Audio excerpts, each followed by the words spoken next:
I said unlock it now, screamed a furious voice behind the wooden gate, loud enough to startle the birds off the pine trees around the lake.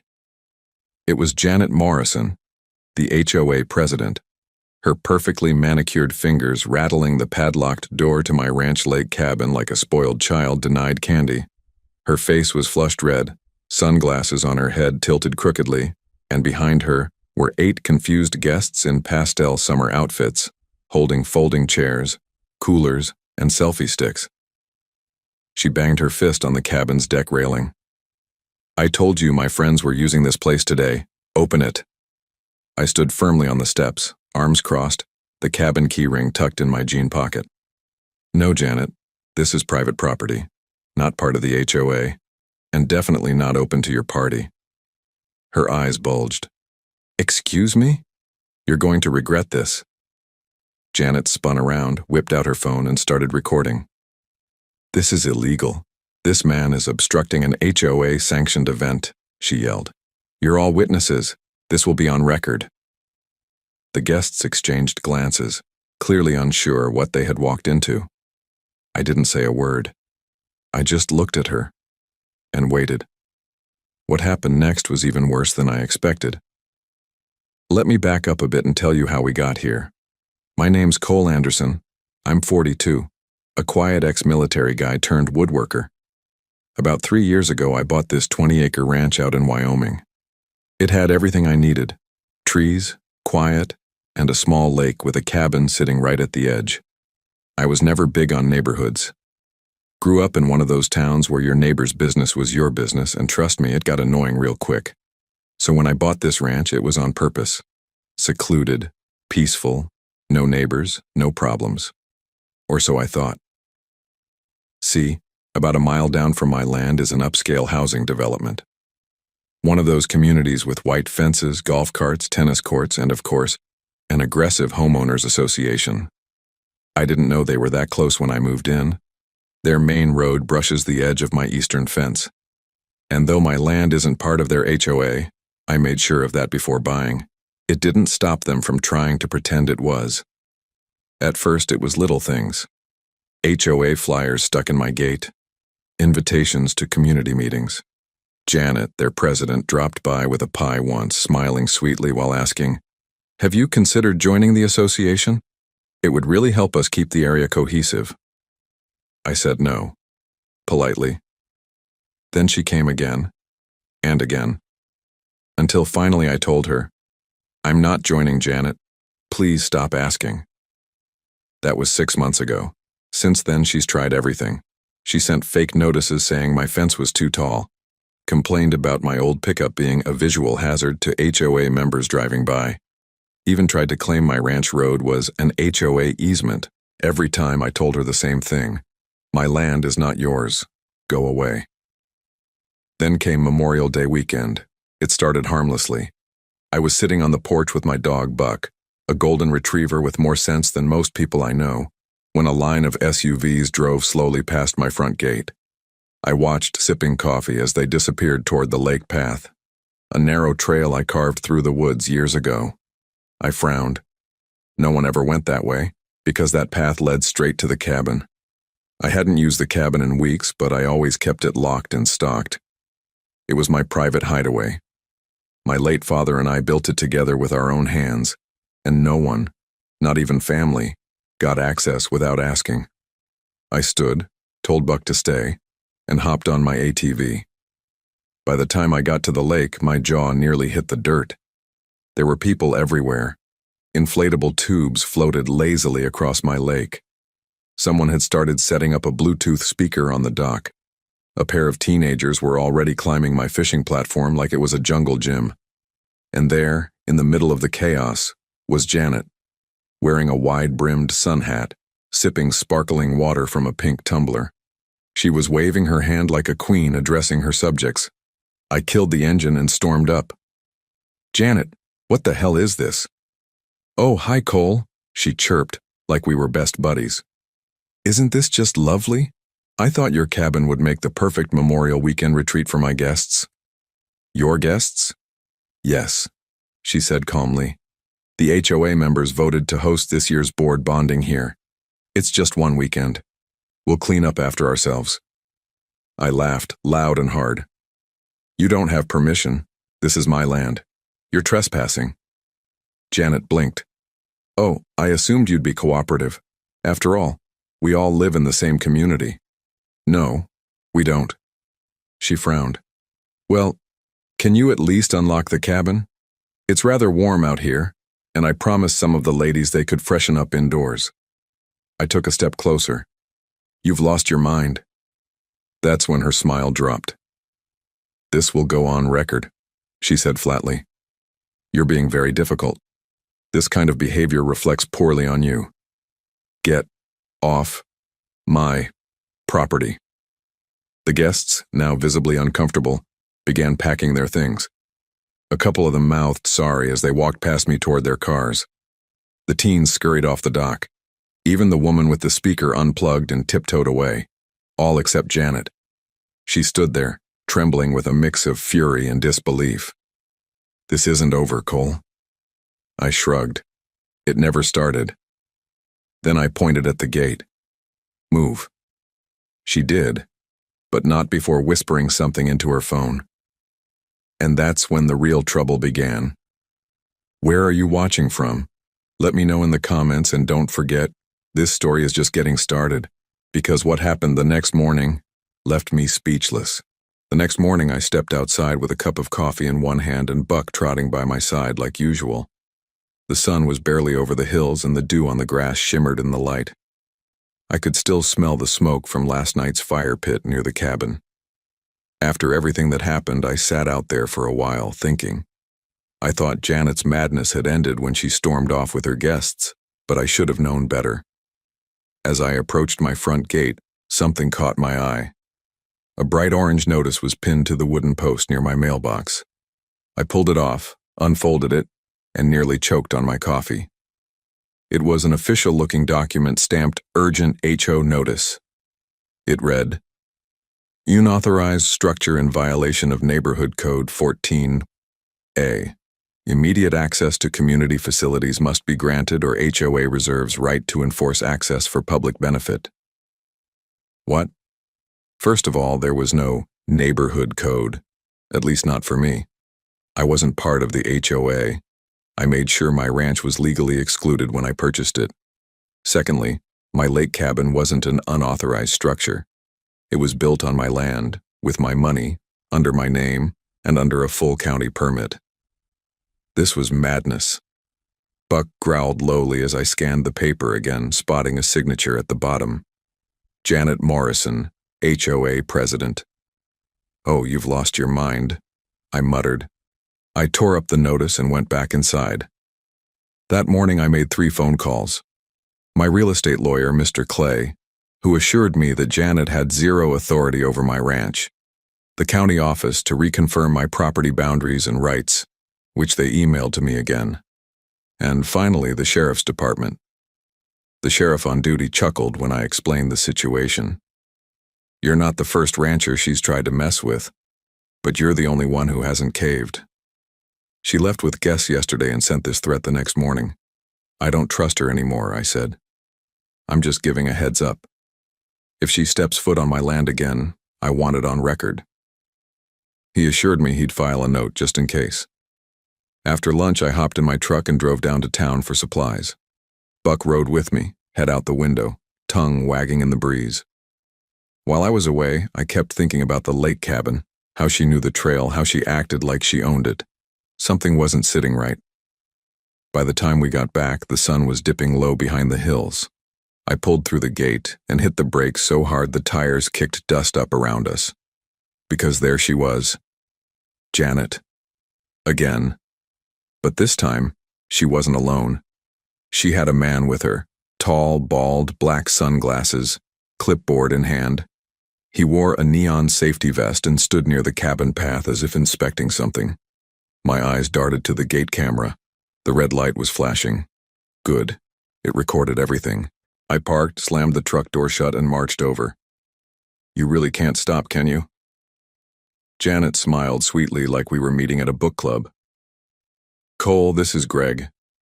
He's an external safety inspector we hired to assess lake access paths. Some of the HOA board members expressed concerns about potential hazards on your trail. On my what? Your trail. The one you've selfishly cut off from the rest of us. Greg stepped forward, clearing his throat. I've been asked to survey this trail and evaluate it for safe community use. No, sir. You've been misled, I snapped. This is my land. This trail is privately owned. This cabin is privately owned. You're trespassing. Both of you. Janet's eyes widened. You can't be serious. You're hoarding natural resources. This is a community treasure. This is my property, I shot back. You're welcome to treasure it from the other side of the fence. Janet's face twisted into something animalistic. She whipped out her phone again, recording me as she turned it on herself. HOA president here, dealing with yet another uncooperative and abusive homeowner who refuses to participate in community harmony. This is what selfishness looks like, folks. She pointed the camera at me, zooming in dramatically. I smiled. Because I had something she didn't. I turned and pointed at my mounted gate camera. Smile, Janet. You're on my property, being recorded without permission, issuing fake violations and bringing unauthorized inspectors. Greg immediately backed up, looking around nervously. I was told this was public. Nope, I said. You've just been part of a very clear trespassing incident. Hope your job's worth it. I didn't sign up for this, he mumbled, and walked off, practically speed-walking back to his car. Janet wasn't done. She stomped forward, getting too close for comfort. You think you've won, Cole? You're just a cranky old man with a dying ranch. I'm HOA president. I decide what happens in this neighborhood. Not here, you don't. Oh, you'll see. She stormed off again. But this time, she didn't whisper into her phone. She shouted, I'm coming back tomorrow with a real legal order. And true to her word, the next day, she returned. But not alone. This time, she brought reinforcements, and what they did made my blood boil. Didn't sleep well that night. Something about the way Janet shouted that final threat. It rang different. Like she had something bigger in the works. And knowing her, that scared me more than I wanted to admit. By sunrise, I was already outside, pacing the porch with Buck watching me like I'd lost my mind. My gut said she'd come back, but I didn't know how, or with who. So I did what any reasonable ex-military ranch owner would do. I prepared. First, I locked the cabin tighter than Fort Knox. Steel padlock, window latches double-checked.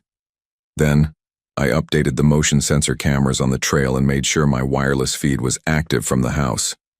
I wasn't taking chances, not with Janet. I even typed up a no trespassing notice, printed it, and stapled it on the trail entrance in big red letters. Under it, I added, this land is privately owned and protected under state property law. Violators will be prosecuted. By 10 a.m., the wind picked up. Clouds rolled in. Buck whined near the fence gate, and that's when I heard it. The hum of multiple engines, then tires on gravel, then yelling. I ran to the gate and froze. 4 cars.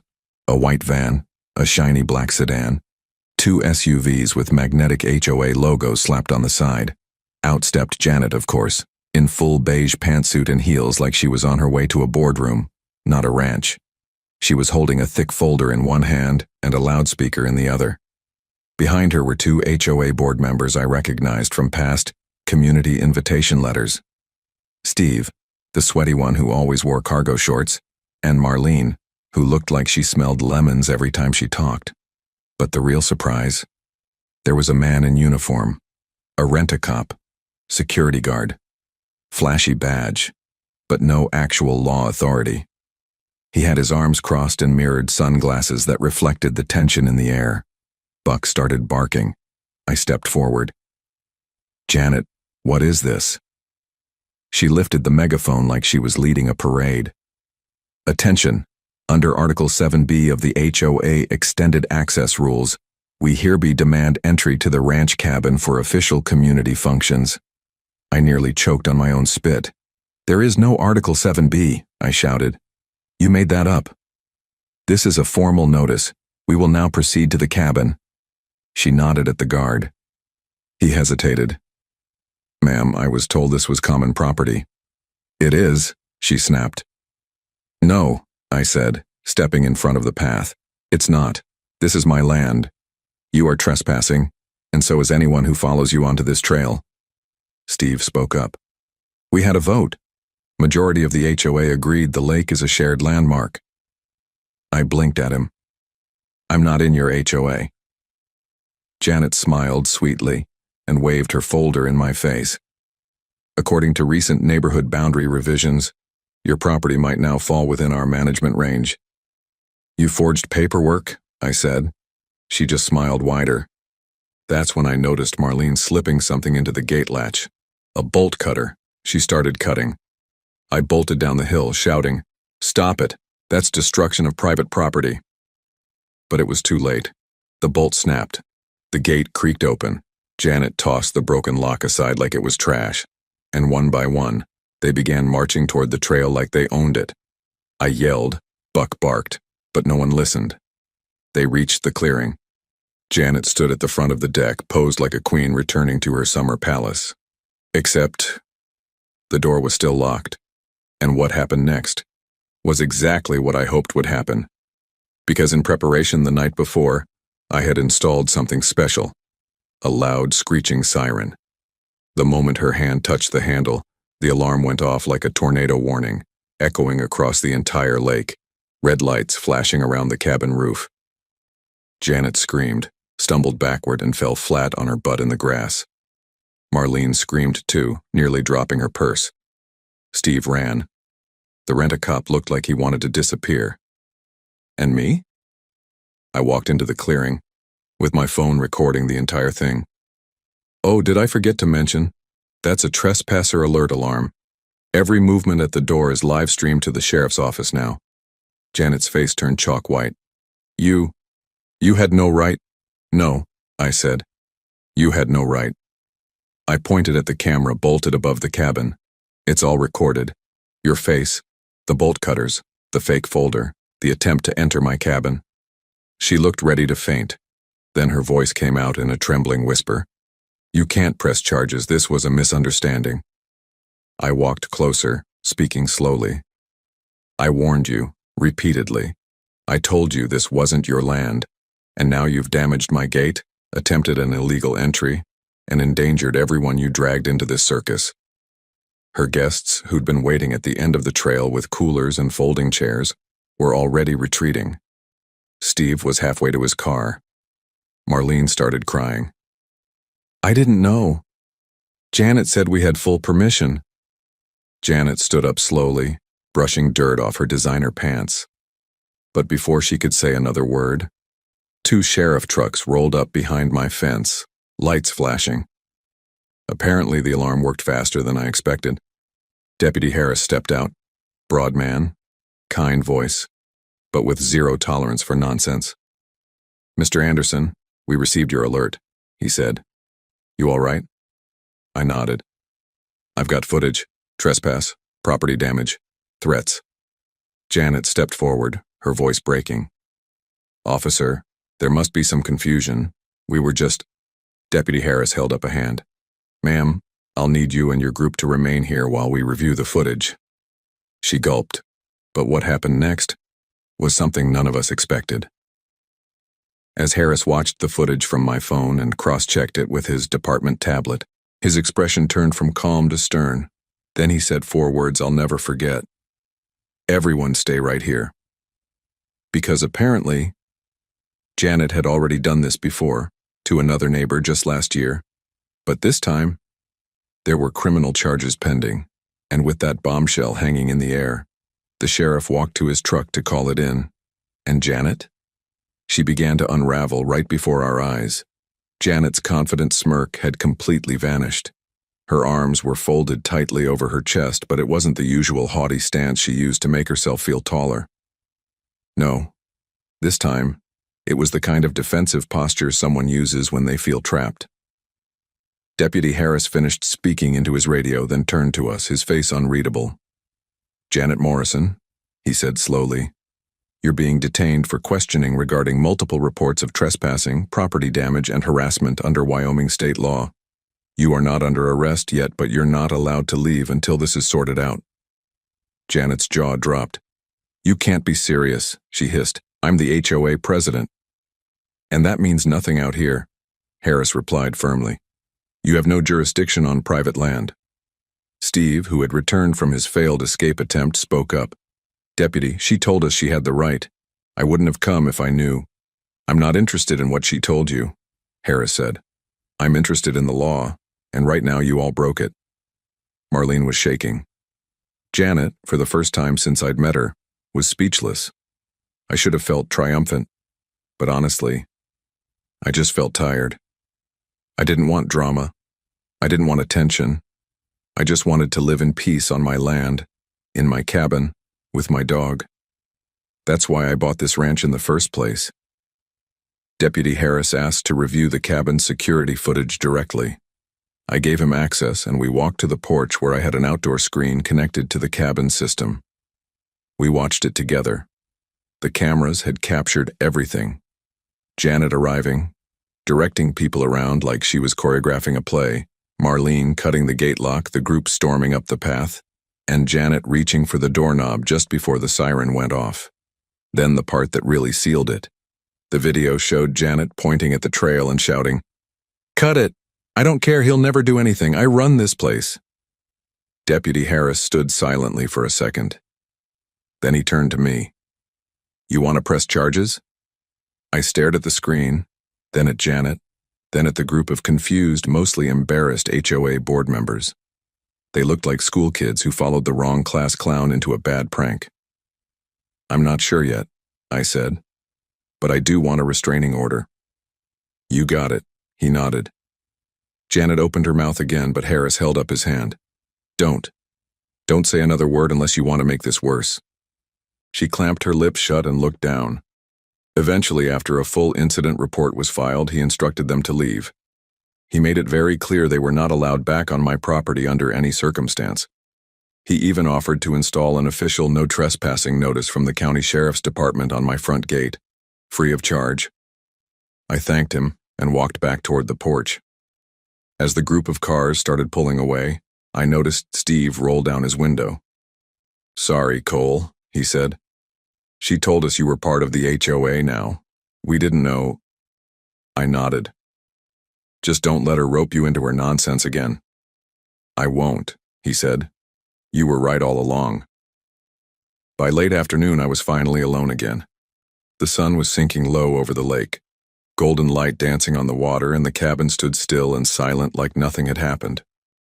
I poured myself a glass of iced tea, sat down in the rocking chair on my porch, and let Buck rest his head on my boot. Finally, some peace. But it didn't last long. The next day, I got a letter in the mail. No return address, no stamps, just my name written in capital letters, taped to my gate. Inside, one photo. A grainy image of me sitting shirtless by the lake, taken from a long distance, probably through a zoom lens, and under it, a single sentence typed in bold font. You should be careful, Mr. Anderson. Not everyone plays by your rules. I stared at the letter for a long time. My hands clenched the paper so hard it crumpled. Because now, this wasn't just HOA drama. It was personal. And someone was watching me. I stood at the gate holding that creepy letter for several minutes, just staring at the photo. The image itself was low quality, clearly taken from a distance, maybe from the edge of the woods, but it chilled me to my core. There I was, shirtless, drinking from a bottle of water by the lake, completely unaware that someone had been watching me and taking pictures. Buck stood beside me, his tail stiff, ears twitching. He could tell something was wrong. I scanned the trees beyond the fence. Nothing moved, not even the wind. This wasn't just HOA meddling anymore. This was a threat. I grabbed the envelope, slipped on my boots, and drove straight to the sheriff's office. Deputy Harris met me at the front desk, took one look at the picture and let out a slow whistle. We're past HOA complaints now, he said grimly. This is stalking, and it's serious. He took the letter and photo into evidence and filed a full report. A deputy was assigned to drive past the ranch daily, and Harris gave me a direct contact line for emergencies. "You think it's Janet?" I asked. "She's under watch," Harris replied.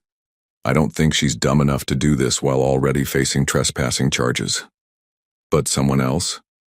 Maybe someone trying to protect her reputation, or—" He paused. "Maybe someone worse." That night I installed motion lights and more cameras. Every tree within 100 yards of the cabin now had eyes on it. I even mounted a floodlight near the lake. I wasn't taking chances. The next few days passed without incident. Peaceful, almost too peaceful. I finished a few woodworking orders, restocked supplies, and even gave Buck a bath. But I couldn't relax. That letter haunted me. Someone out there had crossed a line, and they were waiting. Then, on Friday evening, it happened again. Just after sunset, Buck began barking wildly at the back edge of the property, near the trees that bordered the HOA development. I grabbed my flashlight and rifle and ran toward the noise. There were tracks in the dirt.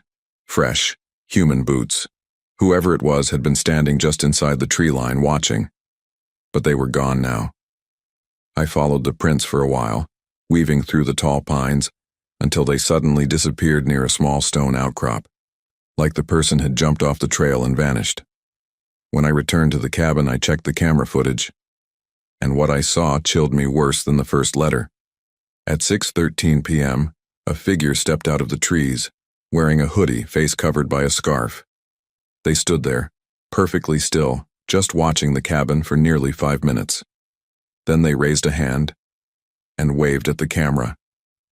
They knew they were being watched, and they didn't care. I sent the footage to Deputy Harris immediately. "We've got a bigger problem," he replied over the phone. "That's not Janet. I've seen this kind of behavior before. It's intimidation." "By who?" "We're going to find out. But keep your gun loaded, and don't go anywhere alone." I didn't sleep that night. The next morning, I made a decision. I drove straight to the HOA headquarters in town. The board rented a tiny office above a bakery. I didn't call ahead. I didn't knock politely. I walked in, slammed the photo letter on the table, and looked Janet Morrison square in the eye. "What did you start?" She looked up from her coffee slowly, the color draining from her cheeks when she saw the photo. Where did you get this?" "It was taped to my gate." "That's not from me," she said, voice shaky. "Then tell me who it is." I don't know," she stammered. "Maybe someone on the board. Maybe someone upset you, embarrassed me." I leaned closer. "This isn't about embarrassment anymore, Janet. Someone is playing a dangerous game, and if I catch them near my ranch again, I'm not calling the sheriff. I'll deal with it myself." Janet swallowed hard. "I didn't mean for it to go this far." "No," I said, "but you lit the fire. Now the flames are spreading." I left without another word. As I drove home, I passed the HOA clubhouse near the lake development, and that's when I noticed something that stopped me cold. There was a man sitting on the clubhouse porch, hoodie, scarf, just like the figure in the footage. He was leaning against the railing facing my truck as I drove by, and though his face was hidden, I could feel his eyes on me. He raised a hand and waved, exactly like the camera footage. I slammed the brakes, jumped out of the truck, but by the time I reached the porch, he was gone. Vanished. No footprints, no sound. Nothing but the faint smell of cigarette smoke. And on the bench, another envelope. Inside, a screenshot from my cabin security cam, from the inside. My heart stopped. The only way to get that angle was if someone had been inside the cabin. And that meant someone had the key, or picked the lock. I stood frozen on the HOA clubhouse porch, staring at the screenshot in my hands. My own cabin, my own living room, shot from an angle behind the fireplace, an angle no camera I'd installed could possibly cover. The date stamp on the bottom corner, 2 nights ago. Time, 2:46 a.m. Whoever had taken it had been inside while I was sleeping upstairs. I felt sick. My mind raced. I hadn't seen signs of forced entry. The locks were solid. The windows hadn't been cracked. The cabin alarm system hadn't triggered that night. And Buck hadn't barked. Not even once. That only meant one thing. Whoever it was had moved like a ghost. I rushed back to my truck, speeding all the way home, heart hammering in my chest. When I arrived, I kicked the cabin door open and scanned every corner. Closets, crawl space, under the bed, attic, even the chimney flue. Nothing. No signs of intrusion. No foreign fingerprints. Not a single thing out of place. But they had been here, watching me sleep, taking photos. Buck paced anxiously, sniffing the doorframe. Then I remembered. The spare key. I kept an old, rusted key inside a hollowed-out log behind the cabin, the same place I used to keep it before I installed smart locks. I hadn't touched that key in months, just in case the tech ever failed. I sprinted to the log. Empty. The key was gone. I ran back to my tool bench and checked the master lock control. There was a manual override 2 nights ago. Someone had used the backup key to bypass the system. My head spun. Only 2 people besides me knew that hiding spot. My late father and Janet Morrison. Because last fall, during a moment of weakness, I had tried to make peace. She'd shown up with fresh lemonade and claimed she wanted to understand the real Cole. We chatted on the back porch, and when I left to grab her a chair, I saw her glancing curiously toward the log. I didn't think much of it back then, but now, it was crystal clear. Even if Janet hadn't personally entered the cabin, she must have shared what she saw with someone who took that knowledge and used it. But who? I couldn't go to Deputy Harris again without proof. He'd help me, yes, but he couldn't charge a shadow. I needed to bait them, so I set a trap. That night I left the cabin door unlocked, on purpose. Then I moved into the barn loft 200 feet away, where I had a full view of the cabin. No lights, no noise, just me, Buck, and my rifle. I didn't sleep, not even for a second, and at 3:12 a.m. I saw the glint, a tiny flicker of light, maybe a flashlight, through the cabin window. Someone was inside. I lifted the binoculars. A figure, hooded, gloved, walked through my living room like they belonged there. They went to the fireplace, paused, and bent down. Exactly the same angle the last photo had been taken from. They were going to take another. But this time, I was ready. I hit a switch on the remote in my hand. Inside the cabin, every single floodlight and camera I had installed lit up like a stadium. Sirens screamed. Red and blue lights strobed. The figure flinched, dropped the phone in their hand, and tried to run, but I was already at the back door. Freeze! They stumbled through the kitchen, jumped off the porch, and bolted into the trees. I chased them. Buck was right behind me, snarling and howling. I pushed my legs harder than I had in years, the branches whipping past me. The intruder dashed into the clearing near the lake and tripped on a root. Buck lunged, catching the sleeve of their hoodie and yanking hard. They screamed. I caught up, panting hard, and yanked the hood down. My jaw dropped. It wasn't a stranger. It was Todd Morrison, Janet's 24-year-old son. The same smug kid I'd seen a couple times loitering around the HOA clubhouse. The same guy who bragged to his friends about controlling the neighborhood because his mom ran everything. Now he was on the ground, face cut from branches, eyes wide with panic. "Cole, man, it was just a prank." I didn't respond. Instead, I called Harris. The sheriff himself answered. 20 minutes later, Todd was cuffed and sitting in the back of a squad car. I gave the sheriff the footage, the dropped phone, and even the recovered camera shots from my cabin system. Todd kept babbling. "My mom said you were paranoid. She said the cabin was part of the community. I thought I was just messing with some old dude who hated rules." Harris cut him off. "You broke into a home, son. Multiple times. You stalked a homeowner. You're lucky you weren't shot." Todd looked like he was going to cry, but the real bombshell came later, when Harris checked the phone. It had dozens of photos. Of me, my cabin, my truck, even of Buck, all time-stamped, all geotagged. And guess what? There were messages, dozens of messages, from Janet, encouraging him, telling him how to avoid the cameras, where to find the key, what nights I usually slept heavily. "She's done," Harris muttered, scrolling through the evidence. "She's not just HOA president anymore. She's now a co-conspirator in a criminal case." I finally exhaled. After all the harassment, the fake citations, the trespassing, the stalking, the truth was finally coming out. But as Harris drove away with Todd in custody and promised to file charges against Janet by morning, I returned to the porch of my cabin. For the first time in months, it was quiet. Too quiet. Because just as I sat down to take a breath, my phone buzzed. Unknown number. I opened the message. A video, grainy, shaky, taken from a drone.